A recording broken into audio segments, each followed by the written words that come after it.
At a star-studded 2017 destination wedding, Neville Singham and Jodie Evans bound themselves in unholy matrimony to the enemies of the West. The bride, director of protest movement Code Pink, has a long history in extremist left-wing public activism. The groom, though a multi-millionaire software mogul, is a radical Maoist who cut his teeth affiliating with various radical Marxist-Leninist groups in Detroit. But why should we care about the eccentricities of a far-left millionaire and his activist wife? Because they are marshalling their considerable resources and networks to do the bidding of some of the most anti-Western forces on Earth and to cause chaos around the world.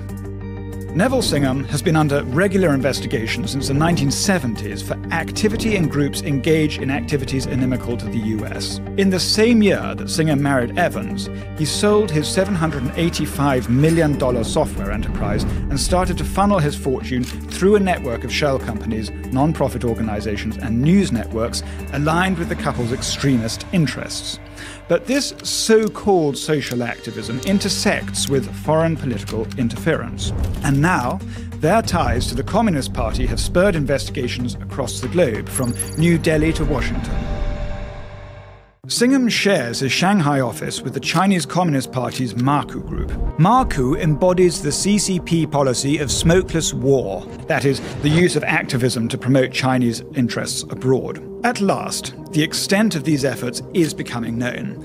Donations through Singham's foundations are part of the crucial effort of the Chinese regime to Trojan horse chaos and destabilization into America through what they hope will present as organic American protests and activities. Singham has been hard at work at the destabilization game.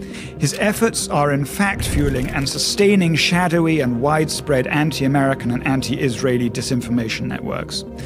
The People's Forum, a foundation patronized by Singham, has been organizing many of the radical pro-Palestinian rallies that have erupted across the West. It has also recently been revealed that Singham's operatives have been working at American universities. Secretary of State Marco Rubio issued a warning. "I have been warned of efforts by Communist China to sow discord in the United States, including Neville Singham's role in it." Meanwhile, Singham's wife, Jodie Evans, is the founder of Code Pink. Fuck you!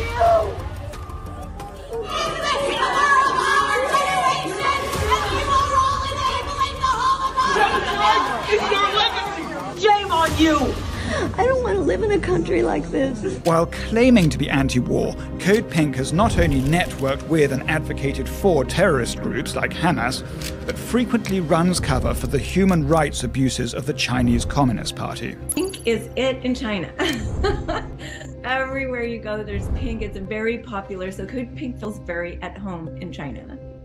US tech mogul Neville Roy Singham. Of course, Neville Roy Singham, who's a global web of Chinese propaganda. In India, a country with a fraught relationship with China in its own right, Singham stands accused of spreading Chinese propaganda by bankrolling news outlets like NewsClick and Breakthrough News, which have run afoul of Indian authorities and charge as purveyors of Chinese and Russian propaganda. Their broader coalition of outlets, called the International People's Media Network, target not only India and the US, but Latin America, the Middle East, and Africa as well, with stories crafted to convey their anti-Western agenda. Investigations into Singham's decades-long use of funds to sow disorder and misinformation are now underway both in India and the USA. We've heard about other influence operations trying to destabilize the West. Qatar's billions poured into American universities, Russian troll farms, Iranian influence operations in pro-Palestinian radical groups. But Singham and his dangerous CCP partners should be equally scrutinized, as they might in fact have the widest reach. As we witness the escalating polarization of our society, we are finally ready to realize that the West is falling victim to one of the most successful foreign psyops operations in history. We must protect the West from Neville Roy Singham and his shadowy network of radicals. The honeymoon needs to end for this Maoist power couple.